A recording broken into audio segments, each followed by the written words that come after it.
Hello दोस्तों, नमस्कार। मैं अजय कुमार सिंह आप सभी लोगों का अपने इस यूट्यूब चैनल में बहुत-बहुत स्वागत करता हूं।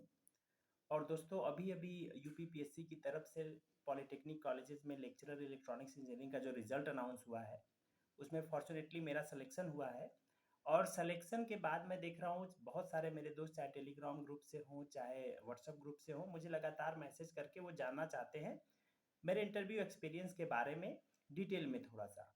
और लगभग 10 से पा 15 दोस्तों के साथ मैंने शेयर भी किया, लेकिन आप समझिए प्रैक्टिकली ये पॉसिबल नहीं हो पा रहा है कि मैं सबसे चैट पे या फिर कॉल पे ये शेयर कर पाऊँ, बातचीत कर पाऊँ।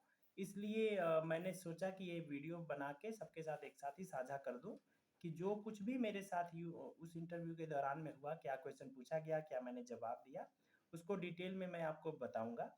तो बिना टाइम वेस्ट किए मैं चाहता हूँ कि शुरू करूँ।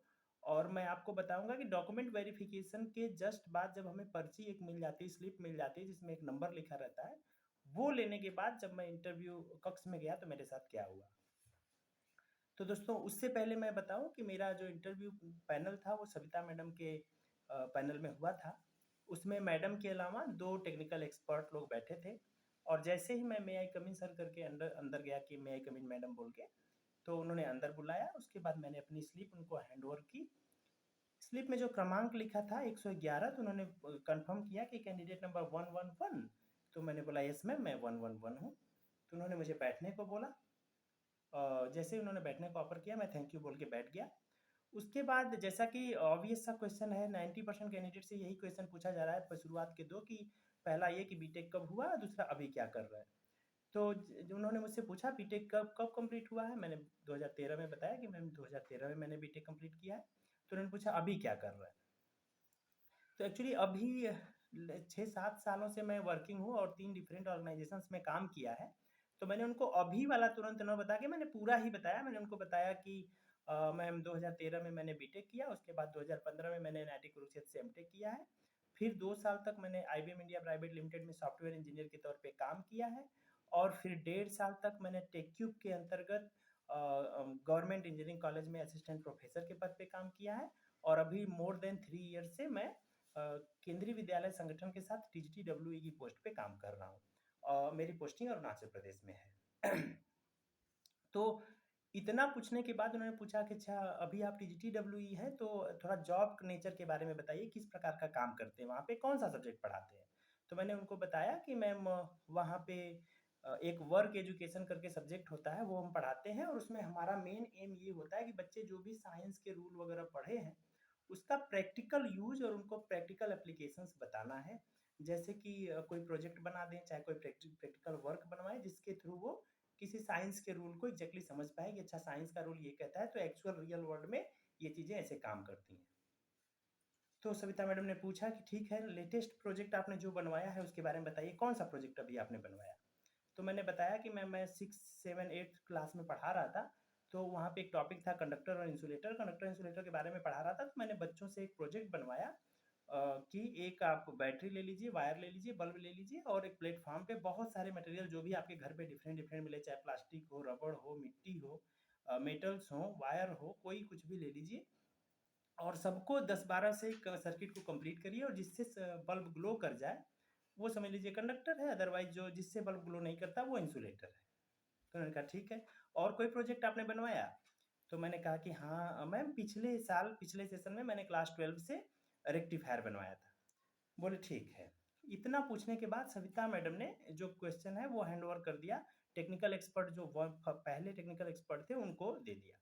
तो टेक्निकल एक्सपर्ट ने शुरुआत किया इस यहीं से कि ठीक है, आप कंडक्टर इंसुलेटर की बात कर रहे थे, तो आप ये बताइए कि क्या कंडक्टर, सेमीकंडक्टर और इंसुलेटर को आप एनर्जी बैंड गैप के आधार पे समझा सकते हैं कैसे क्या होता है, एक्सप्लेन कर सकते हैं? मैंने कहा हाँ सर, बिल्कुल कर सकते हैं।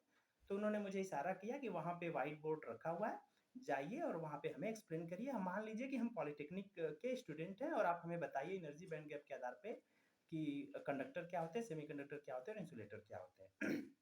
मैंने ओके सर कह के वहाँ बोर्ड के पास पहुँचा, मार्कर रखा हुआ था, मार्कर उठा के मैंने बताना शुरू किया कि सर अगर पॉलिटेक्निक स्टूडेंट कंसीडर करके मैं चलूँ तो मैं बताऊँगा सबसे पहले आप लोगों को कि मटेरियल को इलेक्ट्रिकल बिहेवियर के आधार पे 3 पार्ट में बाँटते हैं।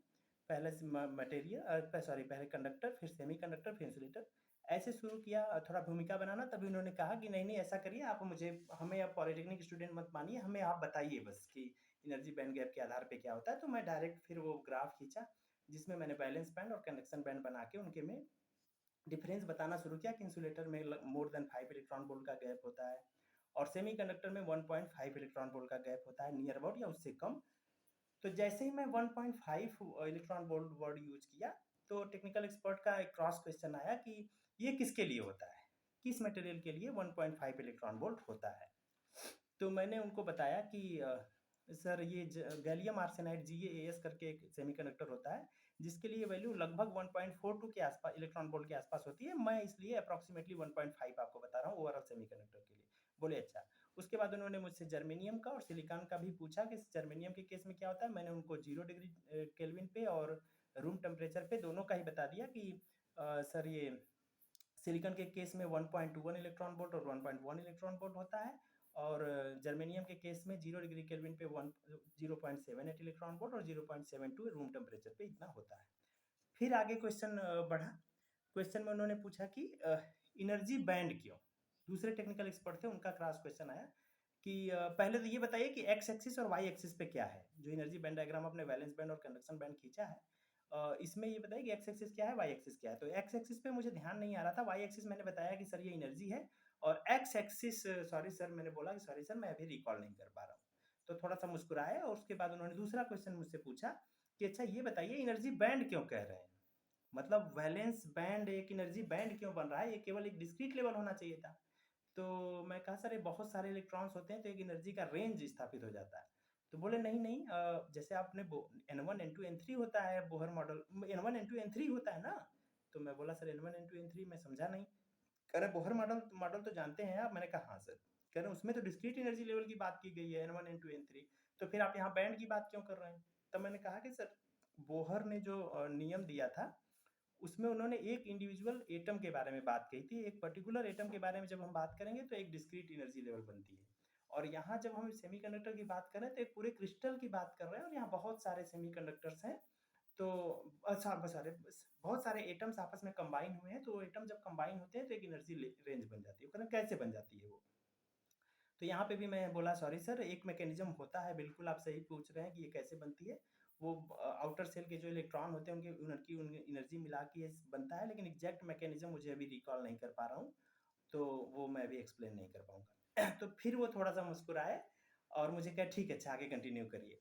और उन्होंने तब पहले वाले एक्सपर्ट जो थे उन्होंने क्वेश्चन पूछा कि अच्छा ठीक है ये बताइए कि सिलिकॉन है जर्मेनियम है इन केस में जब आप डायोड बनाते हो तो फॉरवर्ड वोल्टेज ड्रॉप कितना होता है, सिलिकॉन के केस में कितना होता है। तो मैंने बताया 0.7 वोल्ट। तो उन्होंने फिर तो जर्मेनियम के बारे में भी पूछा तो मैंने 0.3 वोल्ट बताया। उसके बाद वहीं से क्वेश्चन आया कि अच्छा ये बताइए कि कौन सा बेटर है और क्यों। तो मान लीजिए टेम्परेचर के ही आधार पे आप बेटर बताइए कि कौन सा बेटर है। तो मैंने उनको बताया कि सर सिलिकॉन ज़्यादा बेटर है। उन्होंने पूछा क्यों, तो मैंने बताया कि सर इसमें एनर्जी बैंड गैप इतनी ज़्यादा है तो ये ज़्यादा टेम्परेचर तक काम कर सकता है। जर्मेनियम के केस में सर क्या होता है कि अगर टेम्परेचर जैसे ही बढ़ेगा तो इलेक्ट्रॉन को इतनी एनर्जी टेम्परेचर से मिल जाती है कि उसकी कंडक्टिविटी बहुत ज़्यादा बढ़ जाती है। तो जो कंडक्टिविटी वेरी करता है वो सिलिकॉन का उतनी तेज़ी से नहीं वेरी करेगा, अब्रप्टली बहुत ज़्यादा नहीं बढ़ता है, तो हाई टेम्परेचर रेंज में भी ये काम करता है जबकि जर्मेनियम नहीं काम करता है। इसके बाद उन्होंने इतनी क्रॉस क्वेश्चनिंग मुझसे वहीं बोर्ड के पास में हुई, बोर्ड के से वहाँ से बोले ठीक है ठीक है अब आप बोर्ड को साफ करिए और आ जाइए यहाँ पे बैठिए। तो मैंने बोर्ड को साफ किया, वहाँ जाके बैठ गया। बैठने पे जो दूसरे वाले टेक्निकल एक्सपर्ट थे उन्होंने मुझसे पूछा कि कम्युनिकेशन सब्जेक्ट आपको आता है। तो मैंने ईमानदारी से उनको बताया कि हाँ सर कम आता है, लेकिन सर कम्युनिकेशन और इलेक्ट्रोमैग्नेटिक थ्योरी ये दो ऐसे सब्जेक्ट हैं जो मेरे वीक सब्जेक्ट्स में मैं इनको मानता हूँ, बहुत अच्छे से नहीं आता। लेकिन मैंने उनको बताया कि एमटेक में मेरा थीसिस सर कॉग्निटिव रेडियो पे हुआ है, मैंने कॉग्निटिव रेडियो पे थीसिस की है, तो मुझे कॉग्निटिव रेडियो के बारे में अच्छे से पता है और जो बेसिक्स है कम्युनिकेशन का वो भी पता है। तो उन्होंने कहा ठीक है अच्छा सैम्पलिंग थ्योरम क्या होता है ये बताइए। तो उनको मैंने सैम्पलिंग थ्योरम जानते हैं, मैंने कहा यस सर, कहें बताइए क्या होता है।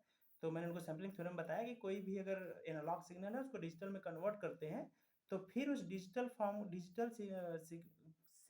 सिग्नल को एनालॉग फॉर्म में कन्वर्ट करने के लिए ये मैंडेटरी कंडीशन होती है कि उसकी सैंपलिंग जब हम करें वो मैसेज की जो फ्रीक्वेंसी है उसके 2 गुने या उससे अधिक से करें। ये mean sir FS should be greater और इक्वल देन 2 एफएम, ऐसा होता है तो तभी हम उसको रिकंस्ट्रक्ट कर पाएँगे। तो बोले अच्छा। फिर उन्होंने एक न्यूमेरिकल उसी पे पूछा कि मान लीजिए कि एक मैसेज सिग्नल है जिसमें 1 किलोहर्ट्ज़ की फ्रीक्वेंसी और 2 किलोहर्ट्ज़ की फ्रीक्वेंसी है, तो उसको सैंपलिंग किस रेट पे करेंगे? तो मैंने उनको बताया कि 4 किलोहर्ट्ज़। बोले 4 किलोहर्ट्ज़ क्यों? तो मैंने कहा कि सर जो मैक्सिमम फ्रीक्वेंसी है उसमें, उसके 2 गुने से सैंपलिंग करते हैं। तो 2 किलोहर्ट्ज़ उसमें मैक्सिमम फ्रीक्वेंसी है, तो उसके 2 गुने 4 किलोहर्ट्ज़ उसको हम करेंगे सैंपलिंग। तो उस इस बात पे मेरे पहले वाले जो टेक्निकल एक्सपर्ट थे, तो उन्होंने बल्कि कहा कि अच्छा तो ये हालत है आपके वीक सब्जेक्ट की। तो ये मुझे कहीं न कहीं दोस्तों थोड़ा-सा पॉजिटिव रिमार्क लगा कि भई मैंने वीक सब्जेक्ट बताया और उसके क्वेश्चंस के आंसर दे दिए।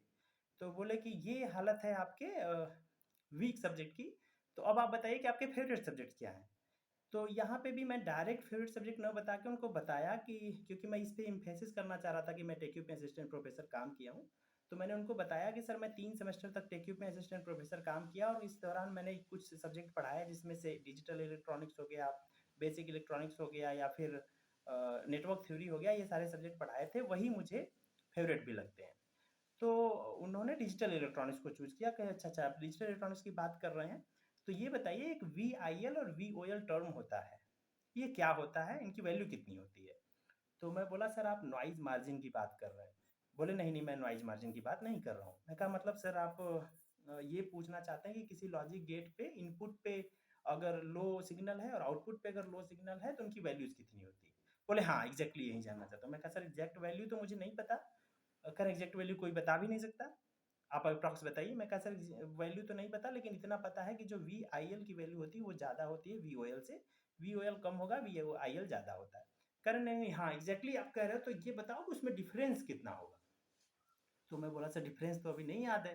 तो उन्होंने कहा नहीं, ये 1 वोल्ट, 2 वोल्ट, 5 वोल्ट कुछ तो बताइए। तो मैंने हँसते हुए बोला कि सर आप कहेंगे बताने के लिए तो मैं कुछ बता दूँगा लेकिन एग्ज़ैक्टली बात ये मैं जानता हूँ कि ये पूरी तरीके से तुक्का होगा क्योंकि मुझे अभी बिल्कुल भी याद नहीं है।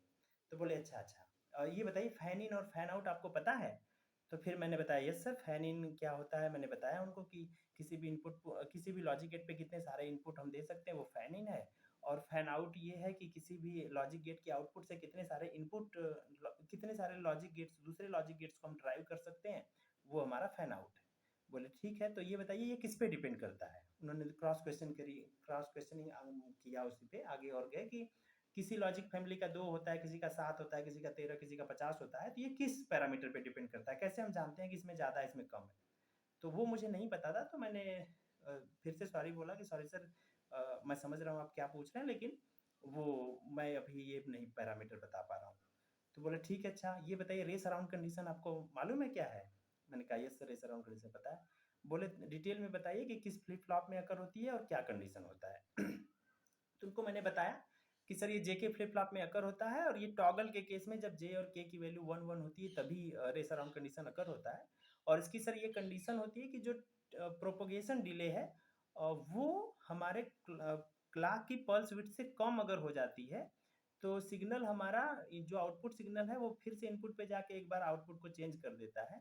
और इस केस में पल्स जब हमारी क्लॉक पल्स खत्म होती है तो उस समय हम सर्टेन रहते हैं कि आउटपुट हमारा 0 है कि 1 है, हमें क्लियर नहीं होता। इसी को हम रेस अराउंड कंडीशन बोलते हैं। और सर ये उस केस में होता है जब प्रोपोगेशन डिले कम हो पल्स विड्थ से और टॉगल का केस हो मतलब जेके की इनपुट 1 1 हो और साथ ही साथ में अ, ठीक है, इतना इतना बता दिया। एक और कुछ चीज़ बताया था जो मैं अभी शायद नहीं रिकॉल कर पा रहा हूँ, ठीक है। तो उन्होंने बोला कि ठीक है, अब ये बताइए कि इसको दूर करने के लिए हाँ, एक और बताया था कि ये सर लेवल ट्रिगर अगर होगा फ्लिप-फ्लॉप तो उसमें अकर होता है, ये चीज़ तीसरा चीज़ था। तो उन्होंने कहा ठीक है, अब आप बताइए इसको दूर करने के उपाय क्या हैं? तो मैंने दूर करने का उपाय भी उनको बताया